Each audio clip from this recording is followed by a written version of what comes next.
Se somos todos iguais, feitos de sangue, sonhos e liberdade, o que explica a intolerância e a violência em nome da fé? Liberdade religiosa é o tema do Universidade que está começando agora.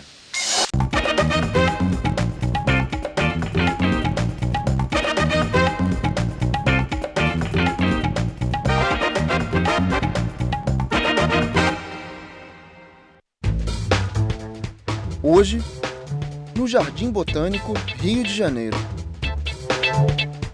Eu continuo ateu, graças a Deus. Buñuel, cineasta espanhol.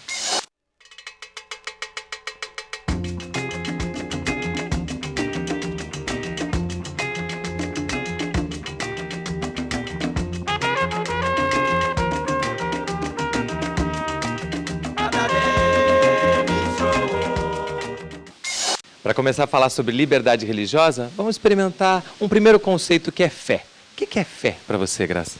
Cada um tem o seu momento, cada um tem a sua vontade de relacionamento com o divino e nesse relacionamento com o divino ele acaba encontrando a força para continuar. Olha, fé para mim é a coisa mais importante que nós temos dentro desse conceito de religião. Porque não adianta você querer aquela folha de bananeira que está ali e não ter fé. Não ver que ela já plantou tantos anos e aquela bananeira cresceu e já deu frutos para a gente se alimentar. Assim são os orixás, os guias e Deus. Se você realmente não tiver fé, não adianta falar com ele. Ele deixa de existir. E quando que a gente passa para o conceito de religião? Religião é quando você tem um conjunto de símbolos, de simbologia e de símbolo, de coisas que te remete ao sagrado, aquilo que você acredita. E aí essa reunião que você passa a ter, ela é importante porque é aquilo que vai te religar ao Criador, aquilo que você acredita. Quando a gente fala em religião, você acha que de alguma forma a gente está falando de outros valores, de outras disputas também? Por exemplo, a disputa de poder? Quando a gente fala de religião, a gente fala de ser humano. E onde tem ser humano, tem tudo que o caracteriza, em qualquer setor que aconteça. Não é? A religião não é o divino, a religião é a estrutura que o homem monta para se ligar ao divino. Então aí você tem o homem, e o homem é imperfeito, quem é perfeito é Deus. Dentro dessa imperfeição, né, que Cristina traz para a gente, você acha que muitas vezes há uma tentativa de impor a minha crença ao outro? Sempre vai haver uma disputa pelo poder. O que a gente percebe, né, na história, na antiguidade grega ou romana, as relações são relações de poder, sempre. E quando o cristianismo se estrutura a partir do quarto século, também vai impor essa relação. Agora, quando a gente impõe o poder, a gente não diz que o outro não existe. Ele existe, a gente não quer que ele exista. Essa é a grande chamada da Idade Média, é fazer com que vocês não existam. O diferente do cristão não existe. Mas ele continua existindo. Você tenta esquecer a África, mas a África está aí. Desde sempre. Hoje a gente revê que ela sempre esteve, inclusive ela dá origem a tudo isso. Então essa Idade Média ela tentou fez isso muito bem, inclusive. A dificuldade que a gente tem hoje para reestruturar esse novo conceito de religião mostra que a Idade Média cumpriu o seu trabalho muito bem cumprido, mas não acabou, né? Não acabou com essa chama que está aí, que é o que nos move hoje a esse diálogo. E fez isso com muita violência, né? Uma violência que infelizmente a gente ainda vê hoje no dia a dia. Lamentavelmente, o que a gente vem observando é o aumento da violência nessas relações religiosas que contrariam, né, qualquer premissa, né, de qualquer tipo de religião, que é uma premissa de paz e de amor. Cristina, o que a gente pode dizer, além do poder, voltando para a questão do humano e da imperfeição, que está por trás dessa dificuldade de lidar com o que é diferente da gente? Não é gostoso, né? Você dar de cara com o outro não é uma coisa, vamos dizer, com grandes aspas, naturalmente gostosa. Agora, quando você resolve encarar o outro, é até um sinal de inteligência, eu acho, né? Porque é sinal que você tem uma curiosidade um pouquinho mais vasta. E isso não deixa de ser um temperinho para a inteligência. Então, desbravar o outro é desbravar o mundo, é desbravar uma sabedoria maior. Uma maneira de se expandir também, né? Claro. Né? Você vai aumentando o seu conhecimento, você está aumentando você. né? Então, a tolerância é um terceiro detalhe, porque a gente teria, a princípio, a gente teria ou uma tendência de se guiar, simplesmente eu sou um ser da natureza, eu vou fazer o que meu sentimento mandar, né? Ou se guiar pela razão, não, eu sou um ser da cultura, então eu vou pensar. E não tem só isso, tem um terceiro caminhozinho, que é o caminho lúdico, que é o que pode abrir a porta para você ficar maior ainda. Eu quero ver o que é isso, eu quero ver se é gostoso, eu quero ver o que tem ali para me divertir, para me interessar, né? Para me estimular. Não é?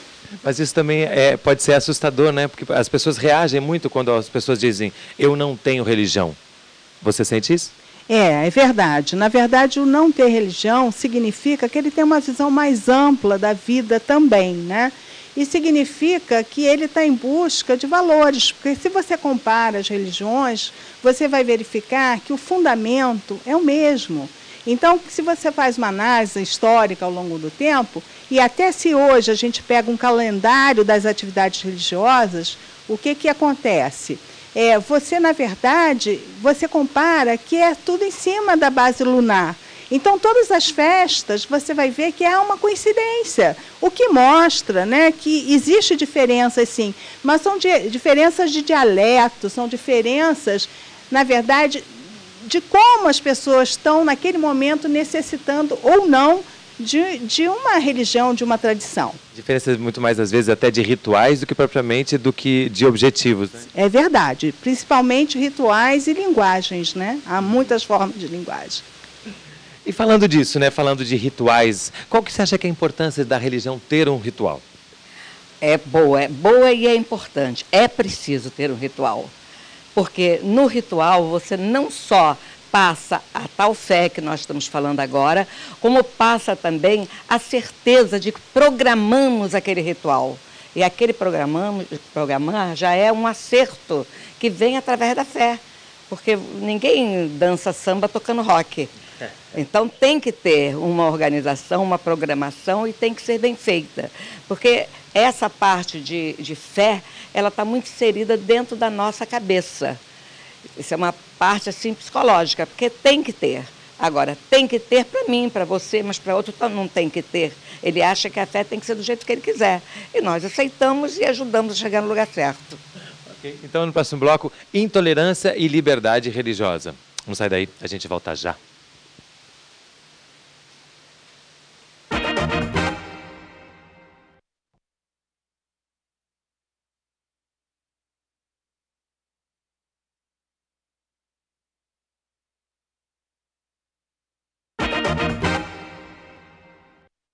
A Unidiversidade está de volta no Jardim Botânico, no Rio de Janeiro, falando sobre liberdade religiosa. Para falar de liberdade, a gente tem que falar de escolhas. A gente tem que falar de respeito às escolhas, escolha dos rituais, escolhas dos seus símbolos e até a escolha de não tê-los. Como é que você acha que entra essa questão da escolha quando a gente fala de liberdade? Bom, primeiro que o Criador, na sua sabedoria, ele nos deu um dom divino muito bom, que é o arbítrio.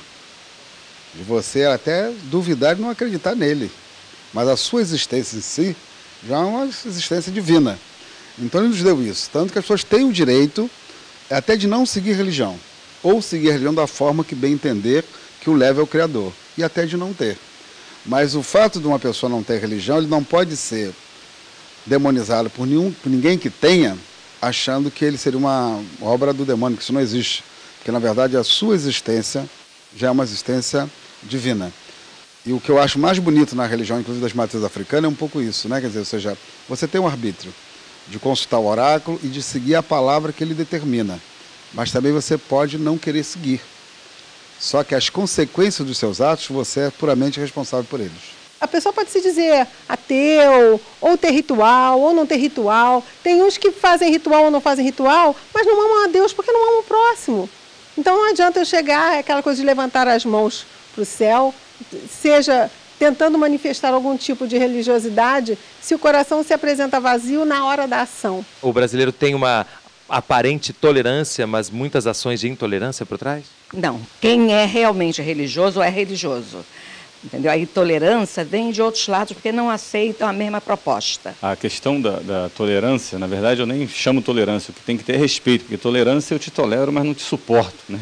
Você está do meu lado, mas eu... Tolerância já é quase uma concessão, né? Concessão, então eu já estou com poder e pode ficar aqui perto de mim, né? É como se você estivesse numa festa, não sido convidado, mas ninguém te desfaz, né? Você está lá, mas você não está convidado para aquilo. Então, a gente chama respeito, o que a gente pede é respeito. E nessa relação da religião é interessante porque ela tem que passar pelo outro, ela tem necessariamente que passar pela outra pessoa. Eu acho que há um problema de tradução e compreensão por nós da questão da tolerância. É um conceito búdico muito bonito, não é? A tolerância aí é você aceitar o outro como ele é. Esse é o verdadeiro conceito, entende? Agora, aqui, o que acontece? A gente acaba, através de algumas denominações, através de algumas tradições, que acham que só há um caminho, né? O caminho só é Jesus, ou o caminho é só Alá, o caminho... Então, nessa questão do é só, é que está o problema, porque não é. Se você, de novo, faz uma comparação histórica, você vê que a religião está ligada à dominação, a religião está ligada a muitos outros fatores econômicos, né? Então, eu acho que a gente tem que ter muito cuidado nessa questão, no sentido de realmente cumprir a Constituição brasileira. Ou seja, há direitos e há deveres. Há o direito à religião, qualquer um pode ter a sua religião. Então, eu acho que a questão da liberdade religiosa, ela dá um menor, vamos dizer, uma melhor categoria a essa questão que a gente está trabalhando. Nesse seu trabalho contra a intolerância religiosa, o que você vê, o que você ouve como justificativa para tanta violência? Eu acho que a grande justificativa é a ignorância, né? Na medida em que você não consegue respeitar o diferente, eu acho que você parte para agredir, é uma falta de argumento absoluto. Na medida em que você, por outro lado, começa a conviver com as diferenças, você vai observando que existe muito mais similaridade, né? Na verdade, as diferenças não são tão grandes, né? No que refere a ritual, a determinados posicionamentos teológicos. Então, na medida em que você começa a conhecer, a tendência é que a intolerância diminua, né? É lógico que a gente sabe que está por trás disso tudo aí um jogo de poder, né? A criação de determinado nicho de captação de recurso. Isso é que é lamentável, você utilizar a religião com esse tipo de escopo, né? Você tem religião? Você é pessoa física? Eu, pessoa física, eu tenho religião. Eu sou católico, né? E na medida em que eu comecei a conviver com a Comissão de Intolerância Religiosa, enfim, com essas coisas da religião, eu hoje até brinco, né? Pela minha condição de baiano, eu digo que eu sou católico apostólico baiano. Até para dar a ideia mesmo da pluralidade. Bom, uma coisa que tem que ser observada no aspecto do fenômeno da intolerância no Brasil, ela tem uma forte motivação política. Isso tem que ser observado. Primeiro, esses grupos crescem onde há uma ausência do Estado, assim como cresceu o tráfico de droga, tentando suprir a necessidade da parte dessa população, mas negociando com o próprio Estado, para prestar os serviços que o Estado deveria estar prestando. Pode observar isso, tanto que ela cresce por lideranças que são mais lideranças comunitárias do que religiosas, até porque muitos deles não fizeram nenhum curso de teologia, não estudaram nada para serem pastores. Então isso tem que ser observado. Esse é um primeiro aspecto. Segundo é a grande manipulação de algumas grandes lideranças religiosas com um forte objetivo de poder político e poder econômico. Esse é um dado que no Brasil vem. Então a intolerância no Brasil, ela é uma ameaça à democracia. Porque, na verdade, esses grupos têm se expressado perante a sociedade e a outros grupos religiosos como grupos fundamentalistas. E eu sempre digo que o nazismo e o fascismo começou assim. Primeiro você demoniza um, vai demonizar o outro, e até que um dia você toma e acaba com as liberdades. Então, esse é um aspecto fundamental que tem que ser observado em alguns segmentos neopentecostais. Claro que aliado com outros segmentos também importantes e a sua forte ligação com a relação política, economia e meios de comunicação. Então isso tem que ser observado, quer dizer, ou seja, ninguém precisa falar para Deus, para o Criador, através do rádio. Que eu saiba, não precisa de rádio falar com ele. Eu falo com ele aqui na mata, ok? Mesmo para me convencer os fiéis, que é o caso, você pode ter uma nova forma de pregação. Quando você tem uma propagação externa, existe uma motivação econômica muito mais forte de relação de poder institucional do que a preocupação com o ser humano, com o indivíduo. Essa questão que o Ivani levanta pensar hoje um debate, um diálogo religioso, é pensar mais do que religião. É pensar sociedade, é pensar Brasil, é pensar cultura. É uma questão antropológica, é saber de onde nós viemos e para onde nós vamos. Porque se você nega essa matriz, seja ela africana, seja ela indígena, seja ela branca, europeia, inclusive, a gente nega o próprio povo brasileiro, que é isso. É tudo